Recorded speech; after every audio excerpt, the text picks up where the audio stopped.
Good morning to you. I'm Joshua Short. And I'm Jeremy Jara, and this is what's coming up next on Newsbeat. As Brussels remembers those who were killed in last week's terrorist attacks, the U.S. State Department confirms 2 more American deaths. Plus, the search for Chicago's next interim superintendent is over, as Mayor Rahm Emanuel announces his pick for Chicago's next cop. And who put that there? A Donald Trump tombstone smack in the middle of New York's Central Park. Newsbeat starts right now.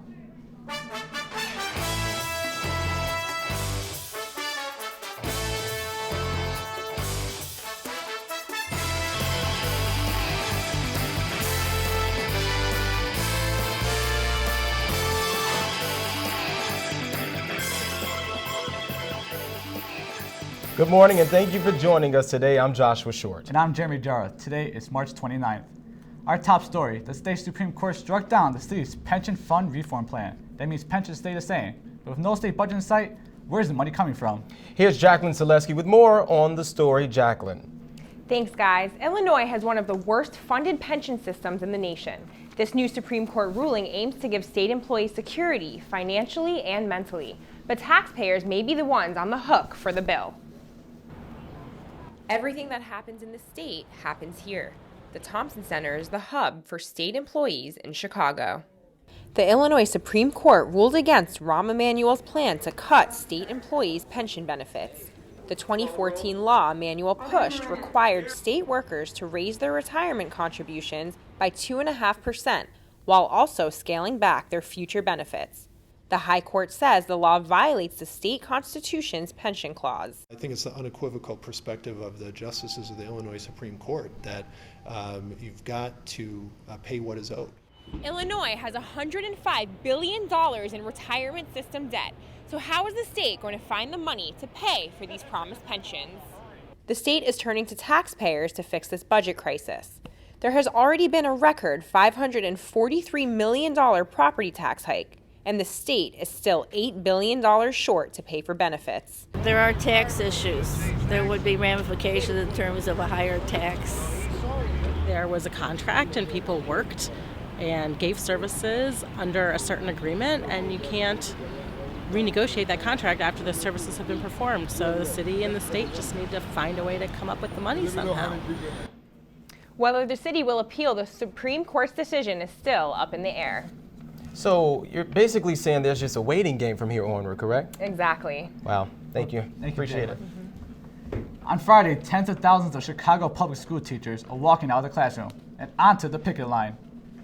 We fight back! We fight back! We fight back! We fight back! We fight back! We fight back! Teachers will protest outside their respective schools for one day.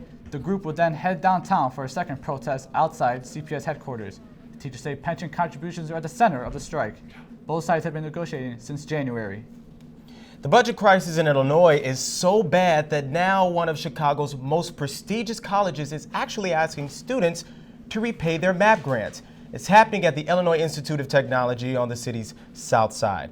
IIT gave about 700 students their MAP grant money in advance, hoping the state would pay them back once a budget was passed. But it's been nearly 9 months and there's still no budget.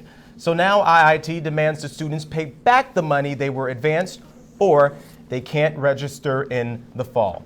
If the state budget passes, the college promises to give the students their money back. Former Governor Blagojevich will not be getting out of jail anytime soon. The U.S. Supreme Court rejects an appeal to drop the last of his corruption charges.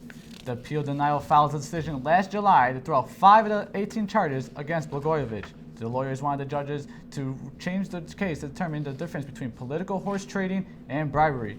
Blagojevich maintains he's innocent and was just playing the political game. If prosecutors decide not to retry those dismissed charges, Blagojevich could be resentenced. He has been serving a 14-year sentence at a federal prison in suburban Denver since March of 2012. Over the weekend, close to 24 shootings in Chicago. Crime continues to rise, and we still do not have a top cop. There's been a lot of twists and turns in the process. The latest was announced at a news conference held by Mayor Emanuel. Our Tara Gibbons covered that news conference at police headquarters. Tara joins us now live on Michigan Avenue with the story. Tara? Well, the mayor can't seem to make up his mind on who he wants to run the police department. There are speculations that he offered the job to a candidate last Thursday, but took it back on Saturday. The news conference I went to, he announced yet another interim superintendent. Appointing a police superintendent is one of the most important responsibilities I have as mayor. Mayor Rahm Emanuel held a press conference where he announced his choice for top cop. Eddie Johnson, a Chicago native and Chicago Police Department insider. Anyone who thinks the job of being a police officer is easy hasn't done it. Mayor Rahm Emanuel wants the city to know he has confidence in interim superintendent Eddie Johnson. I believe he is the right person at the right time to serve as interim superintendent.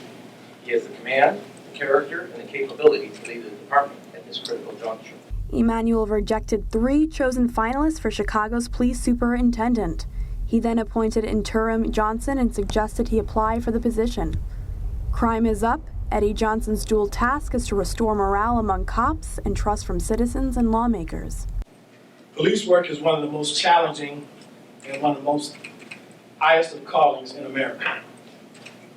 It asks much of our officers and carries considerable risk. For the time being right now, we need somebody who is from Chicago, that understands Chicago, understands how it works, but also has a willingness to come in and really make a difference. So, and I think that guy is Eddie Johnson. By law, the police board has to do another search. Insiders say Emanuel wants Johnson to be the permanent superintendent. I'm Tara Gibbons for Newsbeat, reporting live on Michigan Avenue. Jeremy and Josh, back to you in the studio. Tara, thank you. Now let's check out and see what the weather is up to. We welcome in our very own Natalie Cordona with more. Natalie, tell us something good. Well, thanks, Josh. The good news is don't leave home without your sunglasses. The bad news is you still need a jacket today because the temperatures remain pretty cool out there. What does that mean for the rest of the week? What else is in store for us? We'll give you a sneak peek at what the week will look like later in the show. So for now, back to you both at the desk. We're hoping some good news. Thank you so much, Natalie. Coming up on Newsbeat, find out what the Paris attackers were seen doing months before their terrorist strike. And see why one video of the ISIS brothers is causing so much controversy. Plus, some people call her an angel, but this famous nun said it was just her life's work for the Lord. Today, a look back at her career and how this sister built a $1 million TV network out of a garage.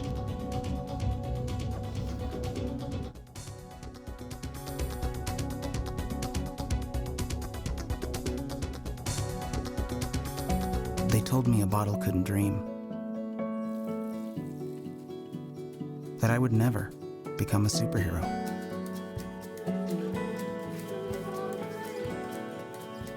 But I learned how to fly. Just to come back in a new disguise. And be the hero that I've always wanted to be.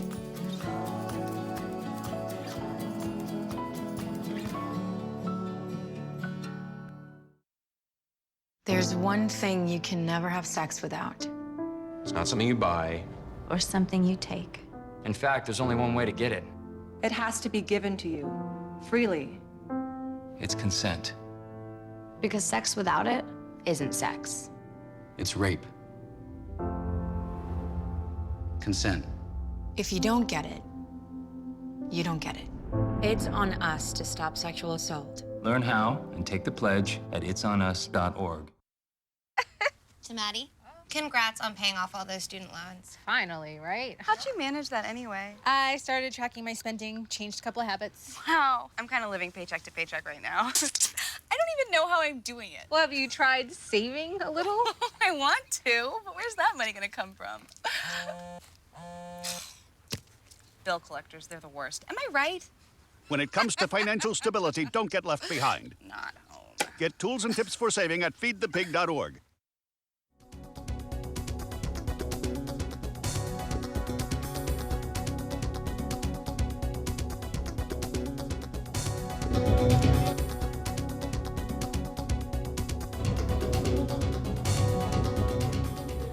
The death toll in the Brussels attack climbs to 35.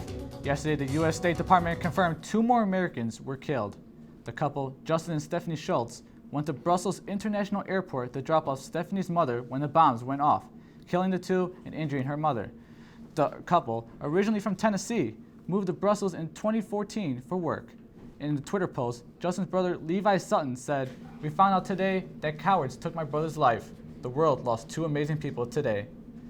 So far, 4 Americans have been confirmed dead, and over 300 others are wounded. After a series of raids across Brussels, 3 men were charged in connection to last week's attacks. Authorities are still searching for 2 other suspects. A recent video shows 2 brothers involved in the Paris attacks dancing in a Brussels nightclub just months before the attacks. Both brothers are clearly visible in the video. As you can see there, the younger one wears an orange sweatshirt and dances in the background, while the older brother holds a cigarette in his hand and flirts with a blonde girl. The deadly ISIS mission would kill 130 people and injure hundreds more.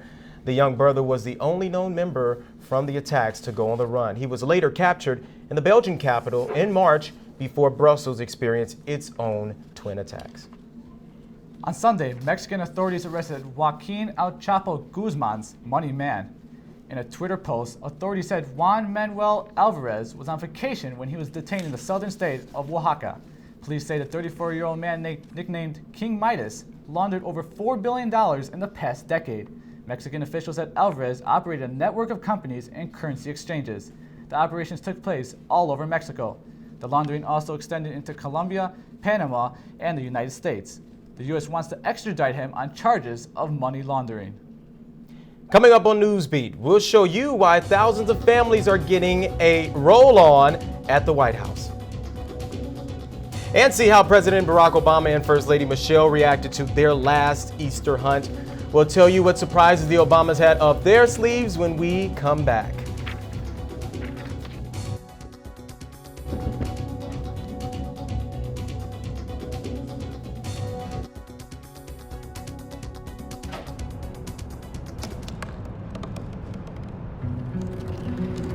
They said I couldn't dream. Called me a piece of trash and swore that's all I'd ever be.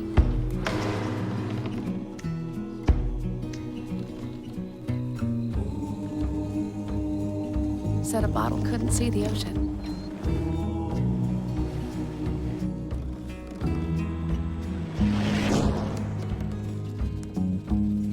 Give up. Go back to the dumpster. But I didn't listen. I made my way.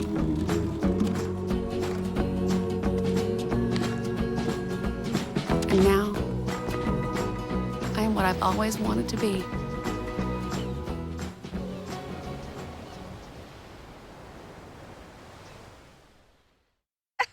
To Maddie, congrats on paying off all those student loans. Finally, right? How'd you manage that anyway? I started tracking my spending, changed a couple of habits. Wow. I'm kind of living paycheck to paycheck right now. I don't even know how I'm doing it. Well, have you tried saving a little?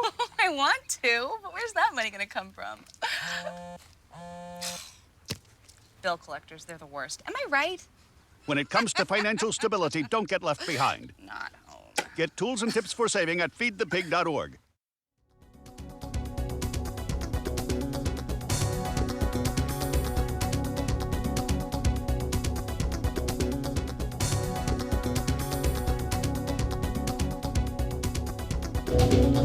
She's the nun who brought Catholicism into the homes of millions around the world. Now those followers are saying goodbye to Mother Mary Angelica. The popular televangelist is dead at the age of 92. She launched the largest Catholic TV station starting in 1981 in a small garage. Eternal World Television Network now broadcasts to 264 million households around the world. Mother Angelica regularly appeared on the network to lead religious discussions with viewers. New Yorkers taking a stroll through Central Park on Sunday felt like they were at a cemetery. On Sunday, a tombstone with Donald Trump's name on it mysteriously appeared at the iconic park. Several people posted the image on Instagram. Inscribed on the stone read, "Made America Hate Again." The stone also lists Trump's birth date, but no date of death was engraved on it. The park has since removed the stone. Nearly 35,000 people joined President Barack Obama and his family for a big party, the 138th annual Easter egg roll. This year's event included storytelling, games, and of course, an Easter egg hunt.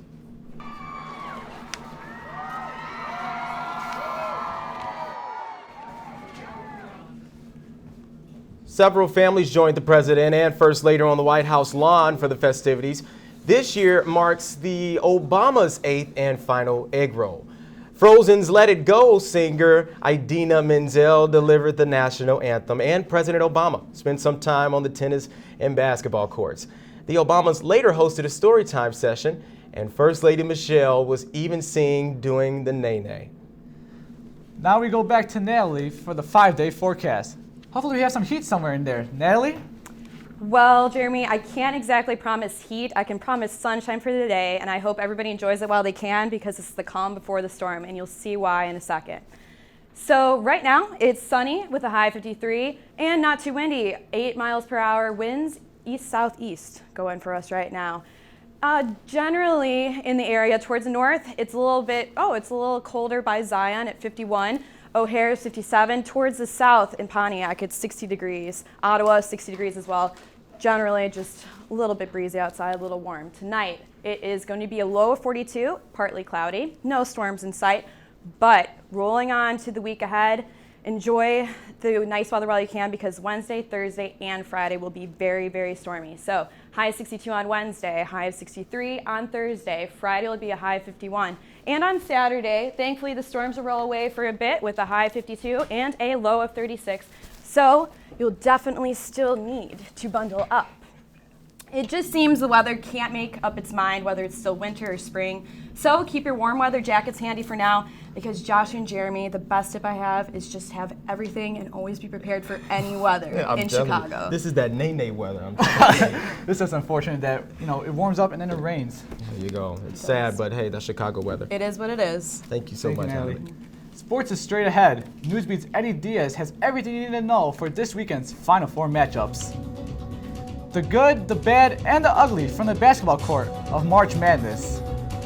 And with their recent struggles, can the Bulls make the playoffs?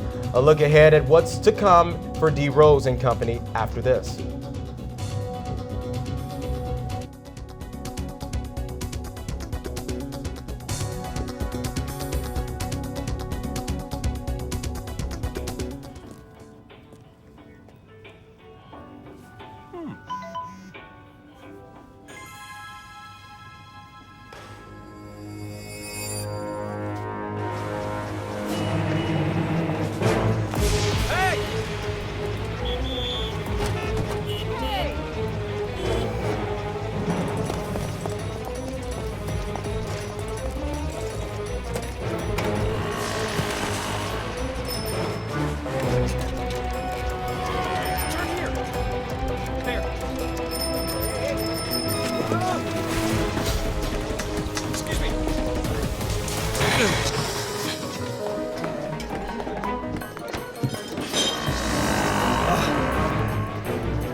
So, same time next week? Well, of course. Put away a few bucks, feel like $1 million. For free tips to help you save, go to Feed the Pig.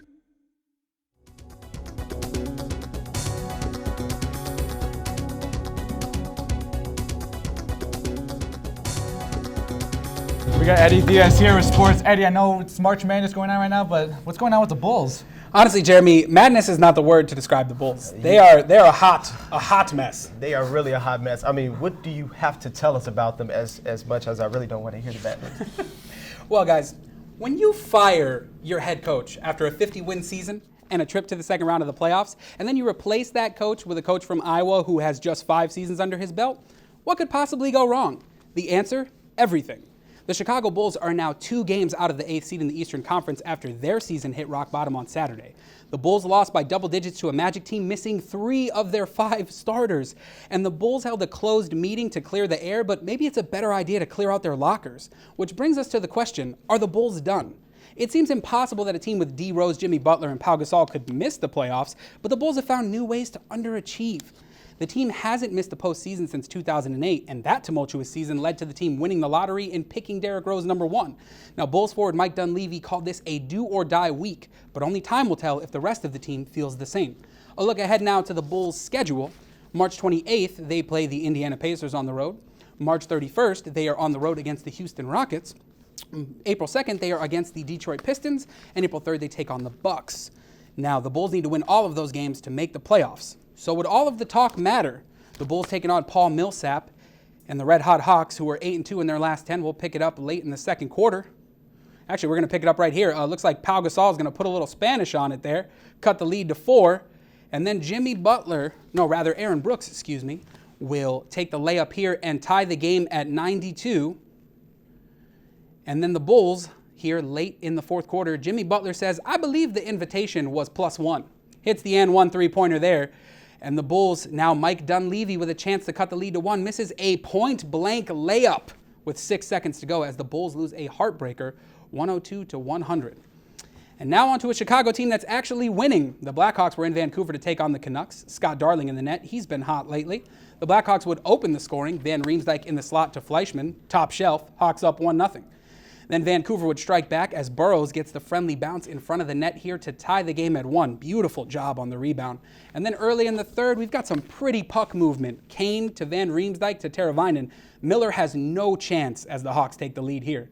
But the Canucks were not done. Late in the third, young Emerson Edom, he's going to put the puck on net here. And somehow, amid all this traffic, it's going to squeak by Scott Darling to tie the game. Unreal, honestly. And then with just over 2 minutes to go, Taves with the drop-off finds Ladd for the game winner. Oh, captain, my captain. Hawks edge out the Canucks 3-2 as they clinch a playoff berth for the 8th straight year. And then there were 4. The March Madness tournament is coming to a close, and as the dust settles, we have 4 very different teams competing for the national championship. First up is Oklahoma, led by their MVP, Buddy Hield. Hield's 37-point effort led the Sooners to a double-digit victory over Oregon. But this is nothing new, as Hield is averaging 29 points per game in the tournament and shooting 70% from inside the arc.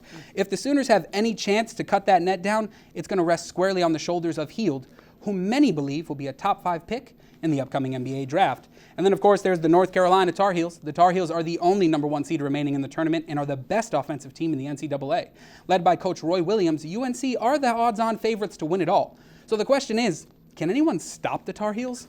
And how about Syracuse? Led by Coach Jim Boeheim and his never-say-die Bernie Sanders attitude, the Orange became the first 10 seed to make the Final Four since the tournament expanded to 64 teams. And yes, while they may have no business being here, the Orange have nothing to lose, and that makes them an incredibly dangerous team. And finally, there's the Villanova Wildcats. And while they may leave something to be desired offensively, Nova is the only team in the Final Four that ranked top 10 in defense during the regular season. They say that defense wins championships. Can Villanova prove it? And now, real quick. Kobe Bryant announced that he plans to play the final 9 games of his career amid rumors he would sit out in light of the Lakers' lost season.